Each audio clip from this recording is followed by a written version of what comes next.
एक बड़ी खबर इस वक्त आ रही है। बिहार सरकार में मंत्री रामसूरत राय के इस्तीफे की मांग को लेकर आरजेडी ने विधानसभा में जोरदार हंगामा किया है। आरजेडी विधायकों ने विधानसभा अध्यक्ष के सामने जमकर नारेबाजी की। गुस्साए आरजेडी विधायकों ने विधानसभा अध्यक्ष के चैम्बर के सामने ही धरना देना शुरू कर दिया और इसके बाद तेजस्वी यादव की अगुवाई में आरजेडी विधायक गवर्नर से मिलने के लिए भी निकल गए, लेकिन बिहार के मंत्री के इस्तीफे की मांग पर अड़े रहे आरजेडी के नेता और उनसे इस्तीफे की मांग को लेकर जमकर हंगामा किया। चंद्रमोहन कुमार हमारे सहयोगी लगातार हमारे साथ बने हुए फोन लाइन पर मौजूद हैं। चंद्रमोहन, क्या स्कूल में शराब मिलने से जुड़ा यह मामला था या फिर उससे भी आगे कुछ और जिसे इतना बड़ा मुद्दा बनाया है अब आरजेडी ने और इस्तीफे की मांग कर रही है? बिल्कुल, देखिए, सबसे पहले आपको एक तस्वीर दिखाने की कोशिश करेंगे जहां नेता प्रतिपक्ष तेजस्वी यादव अपने तमाम विधायकों के साथ राजभवन मार्च के लिए निकले हैं और उनके साथ जो माले के विधायक हैं वो भी मौजूद हैं। साफ तौर पर तेजस्वी यादव का यह आरोप है कि जो बिहार सरकार में मंत्री रामसूरत राय हैं उनके भाई के स्कूल से शराब मिली थी और अब तक उस पूरे मामले में कोई कार्रवाई नहीं हुई है और जिस व्यक्ति को गिरफ्तार किया गया था उसके भाई को सुबह में अपने साथ तेजस्वी यादव अपने आवास पर बैठाकर और प्रेस कॉन्फ्रेंस की है, जिसमें जो प्रिंसिपल गिरफ्तार हुए हैं उनके भाई ने यह साफ तौर पर कहा कि ये जो स्कूल चल रहा है वो उनके भाई और जो रामसूरत राय हैं इनके पिता के नाम पर मौजूद है। ऐसे में सरकार उनके भाई को जबरन इस पूरे मामले में फंसाना चाहती है और अब तेजस्वी यादव जब 11 बजे सदन शुरू हुआ था तो विधानसभा पहुंचे थे। सदन के अंदर इस पूरे मामले पर बहस और रामसूरत राय के इस्तीफे की मांग कर रहे थे, जबकि सरकार के तरफ से साफ तौर पर यह कहा गया कि 3 बजे रामसूरत राय बीजेपी ऑफिस में प्रेस कॉन्फ्रेंस करेंगे और इस पूरे मामले पर अपनी बात रखेंगे। उसी को लेकर लगातार बिहार विधानसभा में हंगामा होते रहा और तेजस्वी यादव अपनी बात कहना चाह रहे थे सदन में। ऐसे में जब सदन को एडजर्न कर दिया गया तो इनके जितने भी विधायक थे वो विधानसभा अध्यक्ष के चैम्बर के आगे बैठ गए और अब अभी तस्वीरों में भी साफ तौर पर देख सकते हैं तेजस्वी यादव विधायकों के साथ राजभवन मार्च के लिए निकले हैं और गवर्नर से मिलने के लिए निकले हैं आरजेडी के नेता। लेकिन बंगाल चुनाव पर इस वक्त की एक बड़ी खबर आ रही है। अटल सरकार में वित्त मंत्री रहे यशवंत सिन्हा अब से कुछ देर पहले ये टीएमसी में शामिल हो गए। कुछ देर पहले यशवंत सिन्हा कोलकाता में टीएमसी दफ्तर पहुंचे और उन्होंने टीएमसी की सदस्यता ली है। साथ ही साथ उन्होंने यहां प्रेस कॉन्फ्रेंस में यह भी बताया कि आखिर उनके इस समय टीएमसी में शामिल होने की वजह क्या है।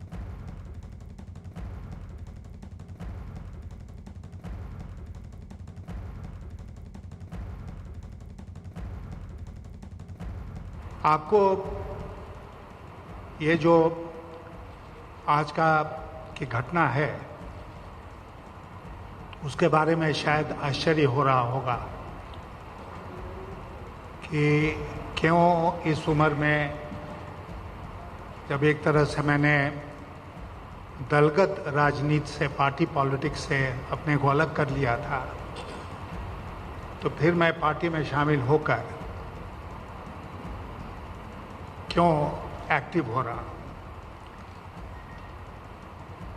तो मैं आपसे कहना चाहूँगा कि देश जो है वो एक बहुत अद्भुत परिस्थिति से आज के दिन गुजर रहा है। बहुत अद्भुत परिस्थिति इसलिए है कि अभी तक जिन वैल्यूज़ को, जिन मूल्यों को हम बहुत महत्व देते थे और ये सोच के चलते थे कि इस पर सब कोई अमल करेगा ही हमारे प्रजातंत्र में, आज वो मूल्य खतरे में हैं और उनका अनुपालन नहीं हो रहा है। पिछले कुछ समय से बीजेपी से, पार्टी से नाराज चल रहे यशवंत सिन्हा टीएमसी में शामिल हो गए, लेकिन इस वक्त चर्चा का विषय है कि आखिर ममता बनर्जी को चोट कैसे लगी, जैसा उन्होंने आरोप लगाया कि एक साजिशन हमला था या फिर ये एक घटना थी। इस पर भी क्या कहा है खुद यशवंत सिन्हा ने, वो भी सुनिए।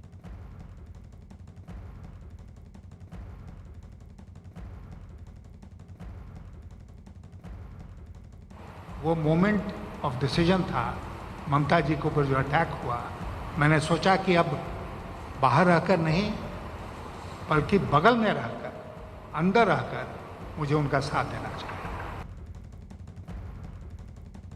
अमित सिंह हमारे सहयोगी लगातार हमारे साथ बने हुए हैं, कोलकाता में मौजूद हैं। अमित, यशवंत सिन्हा टीएमसी में शामिल हो गए, लेकिन वो ये कह रहे हैं कि हमला उन पर किया गया है।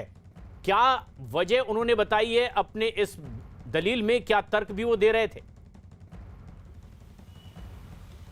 देखिए, यशवंत सिन्हा जो है पिछले काफ़ी दिनों से जो है वो बीजेपी से नाराज चल रहे थे और टीएमसी ज्वाइन करने से पहले यशवंत सिन्हा की 45 मिनट तक बातचीत हुई है, ममता बनर्जी से बातचीत हुई है। यशवंत सिन्हा अटल बिहारी वाजपेयी के काफ़ी नज़दीकी थे, बिहार विधानसभा में नेता प्रतिपक्ष थे, बिहार बीजेपी के अध्यक्ष रह चुके हैं, देश के वित्त मंत्री रह चुके हैं और टीएमसी ज्वाइनिंग से पहले उन्होंने 45 मिनट तक ममता बनर्जी से बातचीत की है। तो जाहिर तौर पर ममता बनर्जी ने अपनी दलीलें उनके सामने रखी होगी कि उनके साथ जो हादसा हुआ ये किस तरीके से साजिशन हुआ है, क्योंकि जिस तरीके से ममता बनर्जी को चोट लगी थी, ममता बनर्जी ने उसके बाद तुरंत बयान दिया था कि 4-5 लोगों ने उन्हें धक्का मारा जिसकी वजह से उनके पैर में चोट आई है। तो जाहिर तौर पर ये सारी बातें मुमकिन है कि उन्होंने यशवंत सिन्हा को बताया होगा और यशवंत सिन्हा ने इसी वजह से जो है टीएमसी ज्वाइन करने के बाद जो पैर में चोट आई है उस चोट पर उन्होंने उस मंच से साफ कहा और साफ कहा है। जी।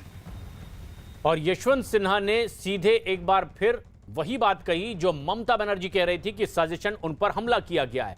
लेकिन मनोज तिवारी ने आज बंगाल में बीजेपी के प्रचार का मोर्चा संभाला। हालांकि खड़गपुर में प्रशासन ने उनको जो मंजूरी दी गई थी उसे रद्द कर दिया है। उसके बावजूद उनकी रैली के लिए हेलीकॉप्टर को उतरने नहीं दिया गया कि उन्हें इसकी इजाजत पहले मिल चुकी थी। इसके बाद चोट के मामले पर भी ममता को मनोज तिवारी ने निशाने पर लिया। उन्होंने कहा है कि ममता का जाना पश्चिम बंगाल से तय है। मनोज तिवारी ने ममता पर तंज भी कसा। उन्होंने नाटक के लिए प्लास्टर को महज 24 घंटे में उतर जाने की बात कही। उन्होंने नंदीग्राम से बीजेपी की जीत का एक बार फिर दावा किया। उड़न खटोले में हमारे साथ है नेताजी मनोज तिवारी। मनोज जी, आप तो बीजेपी की स्टार कैंपेनर हैं। बिहार से लेके बंगाल तक, उत्तर प्रदेश से लेके असम तक, हर जगह मनोज तिवारी नजर आते हैं। जी अरुण भाई, जम्मू कश्मीर भी जाता हूँ और देश के हर कोने में हम जाते हैं क्योंकि हमारी जो बात है वो नरेंद्र मोदी जी के नीतियों को धरातल पर लाने के लिए है और ये देश उस पर विश्वास करता है। इसलिए हम पश्चिम बंगाल में भी उसी प्रकार से जैसे हम अपने घर परिवार में समझाते हैं लोगों को, हम समझा रहे हैं और लोग समझ भी रहे हैं और लोग उस दर्द को दूर करने के लिए तत्पर हैं जिसको नरेंद्र मोदी जी ने दूर करने का बेड़ा उठाया। अच्छा, एक सवाल मेरा है कि ममता बनर्जी हॉस्पिटल में थी, कल उन्होंने जिद किया, वो बाहर निकल आई, अब खेला शुरू होगा असली।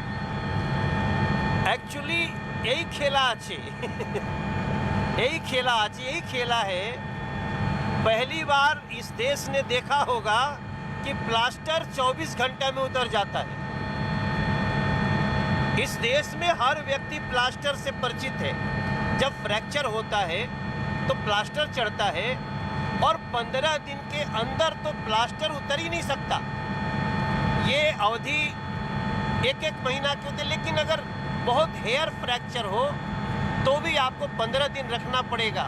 लेकिन दीदी के पैर पे लगा प्लास्टर मेहंदी की तरह उतर गया। आप देखो 24 घंटे में प्लास्टर क्रैक बैंडेज हो गया और ये देश बहुत हंस रहा है।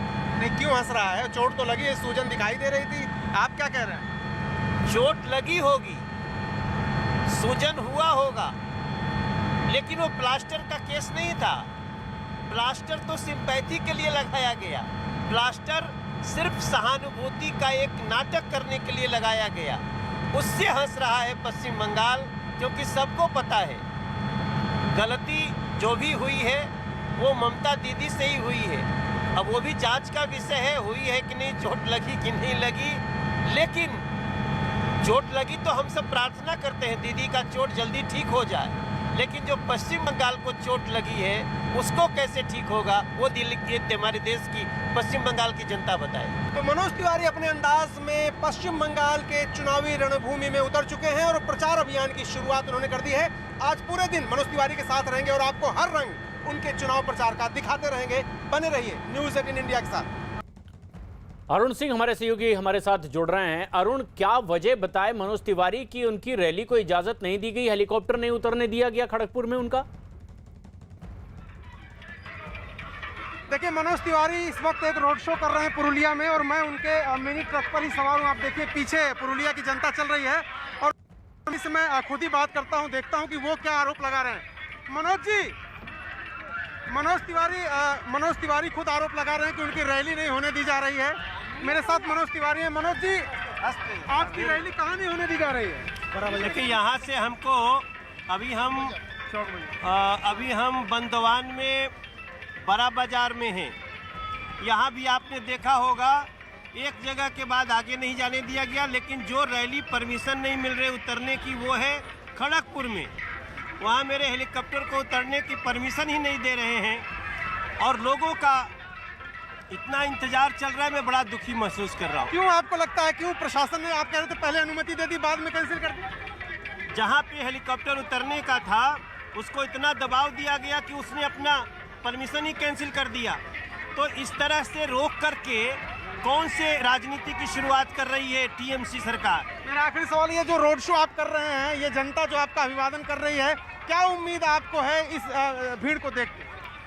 बीजेपी का जीतना तय है, चाहे जितना भी कोशिश कर ले टीएमसी सरकार, ममता दीदी चाहे वो सहानुभूति के जितने हथकंडे ले ले, लेकिन पश्चिम बंगाल के लोगों का जो जोश है ना, वो है बीजेपी जिंदाबाद, बीजेपी आज से टीएमसी जात से। आपकी पार्टी के एक नेता रहे हैं यशवंत सिन्हा, वो आज तृणमूल कांग्रेस में शामिल हो गए, इस तरह खबर आ रही है कलकत्ता से। अरे वो कब के अलग रास्ते पे हैं और उनका रास्ता हम लोग उन्हीं को मुबारक, उनका रास्ता उन्हीं को मुबारक। वो बहुत लंबे समय से नरेंद्र मोदी जी के नीतियों का विरोध कर करके अपना परिचय दे चुके हैं। तो ये देखिए, मनोज तिवारी कह रहे हैं कि यशवंत सिन्हा तृणमूल कांग्रेस के मुबारक हों और दूसरी तरफ आप जरा ये देखिए तस्वीरें कि जय श्री राम के नारों के बीच मनोज तिवारी लगातार रोड शो कर रहे हैं पुरुलिया में। जिस तरीके से मनोज तिवारी आरोप लगा रहे हैं कि टीएमसी के दबाव में उन्हें के हेलीकॉप्टर को नहीं उतरने दिया गया खड़गपुर में जहां रैली होने वाली थी मनोज, लेकिन ये लगातार हमलावर भी हैं और सबसे खास बात यह है कि जिस तरह से ममता बनर्जी को चोट लगी है उस पर भी सियासत हो रही है। किस तरह की राय वो रख रहे हैं, जबकि ममता बनर्जी की लगी चोट के मसले पर भी लगातार अपनी अपनी तरह से पार्टियां राय रख रही है। बीजेपी की ओर से मनोज तिवारी किस तरह की बात कहते हैं ममता बनर्जी को चोट लगने के मुद्दे पर?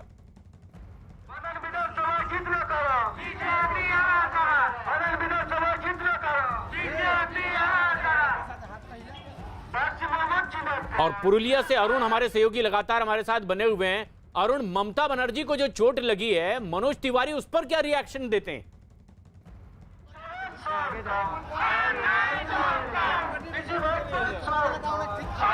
प्रशांत अपना सवाल दोहराएंगे, यहाँ शोर बहुत है, सुनाई नहीं दे रहा। एक बार सवाल दोहराइए प्लीज। अपनी चुनावी रैलियों में शोरगुल के बीच मनोज तिवारी इस वक्त पश्चिम बंगाल के पुरुलिया में हैं और जो इस समय रैली हो रही है, क्या इसके बारे में और जानकारी है? कहां कहां चुनावी सभाएं मनोज तिवारी को करना है, किस तरह से विरोधियों पर वो निशाना साध रहे हैं?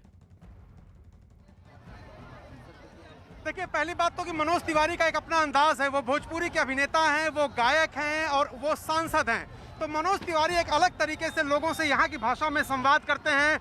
यहाँ कोई लोकल किसी पान की दुकान से, किसी मिठाई की दुकान से उनको स्वागत करने आता है, मिठाई लेके, पान लेके, उसके साथ वो शरीक होते हैं, जय श्री राम के नारे लगाते हैं और कह रहे हैं कि ममता दीदी के जाने का समय हो गया है। ये जो इलाका है, ये आदिवासी इलाका है। अगर ध्यान से अगर आप देखिए तो उड़ीसा से लेकर के झारखंड और बिहार, ये सीमांचल के इलाके जो होते हैं, यहाँ पर नक्सली गतिविधियाँ कुछ हद तक अभी भी सक्रिय हैं और इसीलिए मनोज तिवारी का जो रोड शो था उसको एक दायरे के बाहर नहीं जाने दिया गया। मनोज तिवारी चाहते थे थोड़ा और आगे जाना, लेकिन प्रशासन ने उनको सुरक्षा का हवाला देते हुए वहां जाने से मना कर दिया। तो आप देखिए मंच पर भारत माता की जय के नारे लग रहे हैं और पीछे यहाँ की लोकल लैंग्वेज में गाने बज रहे हैं, लोग छतों से अभिवादन कर रहे हैं मनोज तिवारी का। और मनोज तिवारी की कोशिश ये है कि जो यहाँ के उम्मीदवार हैं उनके पक्ष में जनमत जुटाया जाए, और वो यहाँ की लैंग्वेज में यानी आदिवासियों की भाषा में भी कुछ बातें कर रहे हैं, कुछ बातें बंगला में कर रहे हैं, कुछ भोजपुरी और कुछ हिंदी में।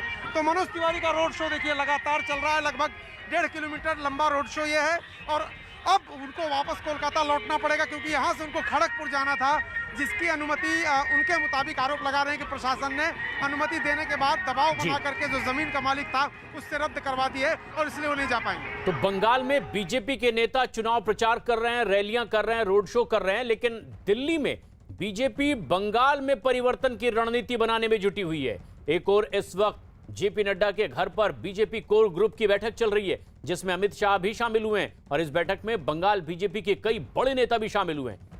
ये बैठक इसलिए भी अहम है क्योंकि इसके बाद आज शाम को प्रधानमंत्री मोदी की मौजूदगी में बीजेपी की केंद्रीय चुनाव समिति की बेहद अहम बैठक होने वाली है।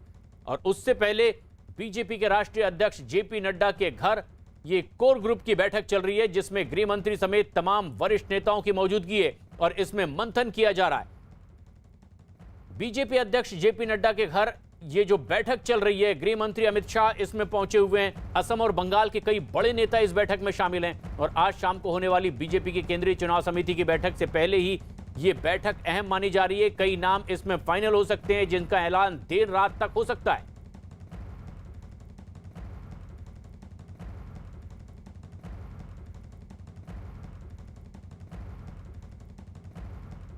जेपी नड्डा के घर पर यह अहम बैठक चल रही है। उधर पश्चिम बंगाल चुनाव पर आज शाम बीजेपी की बैठक होने वाली है केंद्रीय चुनाव समिति की, और बताया जा रहा है कि इस बैठक में पश्चिम बंगाल चुनाव के लिए उम्मीदवारों की दूसरी लिस्ट जारी हो सकती है। प्रधानमंत्री नरेंद्र मोदी भी इस बैठक में हिस्सा लेंगे। संदीप बोल हमारे सहयोगी इस वक्त हमसे सीधे जुड़ रहे हैं। संदीप, जेपी नड्डा के घर जो बैठक हो रही थी केंद्रीय चुनाव समिति की बैठक से पहले, आखिर ये क्यों अहम है, किन मुद्दों पर इसमें मंत्रणा हो रही है? देखिए प्रशांत, सबसे बड़ी अगर इशू हम बात करें, क्योंकि ममता बनर्जी की तरफ से टीएमसी ने अपने सारे जो है कैंडिडेट घोषित कर दिए हैं, और ऐसे में अब यहाँ पे इस बात को लेकर मंथन हो रहा है कि जो उनके कैंडिडेट हैं उनके अगेंस्ट जो बीजेपी के जो उम्मीदवार हैं उनमें से विनिंग कैंडिडेट या विनिंग प्रोबेबिलिटी वाला कैंडिडेट कौन है, इसको लेकर जो मंथन हो रहा है। कई सारे नाम आए होंगे, अब यहाँ से फिल्टर होना शुरू होगा, और अभी बैठक चल रही है, तो फिल्टर होने के बाद जो 2 या 3 नाम ऐसे होंगे किसी एक कॉन्स्टिट्यूंसी के लिए, उनको तय करके जो है शाम को जो सीईसी की बैठक होनी है उसमें रखा जाएगा, क्योंकि प्रधानमंत्री खुद उस बैठक का हिस्सा होंगे। और ऐसे में हर वो नाम, हर वो जो सीट, चूंकि जीतने के पर्पज से जो है सीधे तौर पर उसी कैंडिडेट को चुनाव के लिए टिकट दिया जाएगा जिसकी प्रोबेबिलिटी ज़्यादा है। और अब खुद जो है बीजेपी के लिए थोड़ा आसान इसलिए भी हो गया क्योंकि टीएमसी की तरफ से कैंडिडेट घोषित कर दिए गए हैं, तो अब उस कैंडिडेट के अगेंस्ट वहाँ पे जो काम करने वाला जो बीजेपी का कार्यकर्ता है, जो कैंडिडेट है, उसको चुनना है। तो जाहिर सी बात है कुछ एक नाम जो है आ चुके हैं सभी सीट से, और उन पर जो है मंथन हो रहा है। खास बात यह है कि इसी तरीके की बैठक जो है सुबह 10:30 बजे शुरू हुई थी, जिसमें असम के लोग, असम के नेता भी मौजूद थे। असम के प्रदेश अध्यक्ष जब यहाँ से निकले बैठक खत्म होने के बाद, तो उन्होंने ये बात जरूर कही है कि इस बैठक में उन सब मुद्दों पर भी चर्चा हुई है कि किस वक्त पीएम की रैली कहाँ होनी है, बाकी जो गणमान्य व्यक्ति है या नेता है वो किस किस रैली में कहाँ जाएंगे, उन पर भी चर्चा हुई है, सीट्स पर भी चर्चा हुई है। और उसके बाद बीजेपी के अध्यक्ष जो है असम के, वो निकल गए, लेकिन जो बाकी जो लोग थे, बाकी जो कोर ग्रुप के मेंबर्स थे, वो थोड़ी देर के लिए बाहर आए, फिर वो अंदर दोबारा चले गए। तो इस वक्त बीजेपी के अध्यक्ष के घर पर जो बैठक चल रही है उसमें असम के नेता भी मौजूद है, असम कोर ग्रुप के लीडर्स भी मौजूद है, और साथ ही बंगाल कोर ग्रुप के लीडर भी मौजूद हैं। और अभी मंथन हो रहा है, और बताया जा रहा है कि 5 बजे सीईसी की बैठक का समय जो है बताया जा रहा है। हालांकि अभी तक आधिकारिक तौर पर बीजेपी की तरफ से इसका समय जारी नहीं किया गया है, लेकिन कोशिश यही है कि जो कंफ्यूजन की स्थिति बिल्कुल ना हो, विनिंग कैंडिडेट जो है उनको यहाँ चुना जाए, और अगर किसी भी तरीके की कोई भी संशय हो तो उसे इस बैठक में दूर कर लिया जाए। फिलहाल शुक्रिया, अपडेट्स आपसे लेते रहेंगे। लेकिन चोट पर मचे सियासी घमासान के बीच ममता बनर्जी को कोलकाता के एसएसकेएम अस्पताल से छुट्टी दी गई है। एक दिन पहले वो व्हील चेयर पर बैठकर अस्पताल से निकलती दिखाई दी। तस्वीरों में उनके बाएं पैर में प्लास्टर चढ़ा हुआ दिखाई दिया। कैमरा देखते ही ममता बनर्जी ने हाथ जोड़कर मीडिया का आभार भी जताया। वहीं मुख्यमंत्री को घर ले जाने के लिए कोई खास बुलेट प्रूफ गाड़ी नहीं, बल्कि एक सामान्य कार पहुंची थी, जिसमें 2-3 लोगों ने ममता बनर्जी को ड्राइवर के नजदीक वाली सीट पर बैठाने में मदद भी की। फिर वो अस्पताल से घर के लिए निकल गए। केंद्रीय मंत्री गजेंद्र शेखावत ने ममता बनर्जी पर ट्वीट किया है, दीदी ने पिछले 24 घंटे में प्लास्टर से लेकर क्रैप बैंडेज तक लगवाई है। अब क्या अगले 24 घंटों में फुटबॉल? गजेंद्र शेखावत।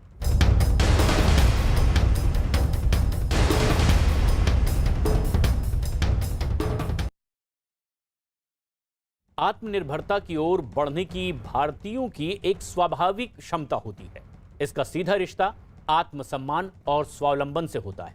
नेटवर्क 18 की पहल स्वाभिमान भारत प्रेजेंटेड बाय आईटीसी ने देश भर में ऐसी कहानियों को चुना है जिनमें बिना किसी सरकारी मदद के अपनी समस्याओं को लोगों ने खुद सुलझाया है। ये कहानियां हैं नए नए प्रयोगों और स्वनिर्भरता की, जो हमें एक राष्ट्र के तौर पर परिभाषित भी करती है। जेन रोबोटिक की कहानी है, जो अच्छे काम के लिए रोबोटिक्स तकनीक का नेतृत्व कर रही है।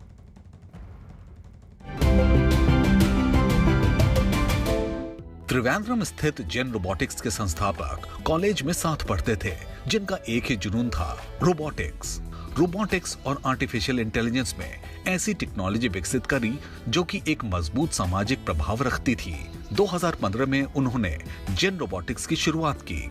आज जेन रोबोटिक्स बैंडिकूट बनाने के लिए जाना जाता है, जो कि पूरी तरह से ऑटोमेटेड मैनहोल क्लीनिंग रोबोट है। In 2017, there was an incident happened in Kerala where 3 people were died in manhole due to the poisonous gas. Then the government was trying to find a solution for solving this issue.